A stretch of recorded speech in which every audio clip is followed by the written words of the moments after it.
Government laptop வராதவங்க எப்படி அதை வாங்குறதுன்னு லாஸ்டா நான் போட்ட வீடியோக்கு 50க்கு மேல டிஎம் வந்துருச்சுங்க.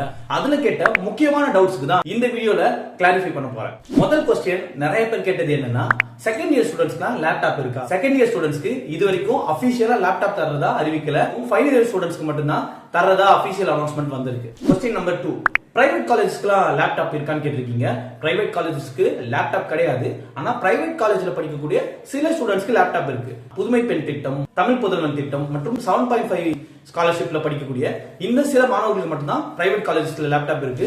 மூணாவது முக்கியமான क्वेश्चन என்னன்னா, லேப்டாப் லிஸ்ட்லயே என் பேர் வரல, நான் என்ன பண்றது? எனக்கு வந்து நெக்ஸ்ட் பேட்ச்ல தருவோம்னு சொல்றாங்க. இது உண்மையான்னு கேட்டிருக்கீங்க. ஆமா, உண்மைதான். செகண்ட் பேட்ச் வந்து லேப்டாப் தரதுக்கான சான்சஸ் தான் அதிகம். இது வரைக்கும் 10 லட்சம் லேப்டாப் வந்து டிஸ்ட்ரிபியூட் பண்ணிருக்காங்க. ஆனா கவர்மெண்டோட டார்கெட் படி 20 லட்சம் லேப்டாப்பை பிப்ரவரி எண்டுக்குள்ள தரதா சொல்லியிருக்காங்க. சோ இன்னொரு பேட்ச் தரதுக்கான வாய்ப்புகள் அதிகமா இருக்கு. கொஞ்சம் வெயிட் பண்ணி பாருங்க.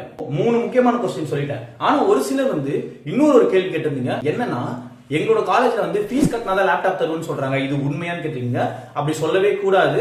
லாஸ்ட் வீடியோல நான் கொடுத்த வெப்சைட்ல போயிட்டு கம்ப்ளைண்ட் பண்ணுங்க. இதே போல யூஸ்ஃபுல்லான வீடியோஸ் நான் பண்ணணும்னு நினைச்சீங்கன்னா என்னோட வித்மோனஸ் பேஜை ஃபாலோ பண்ணுங்க.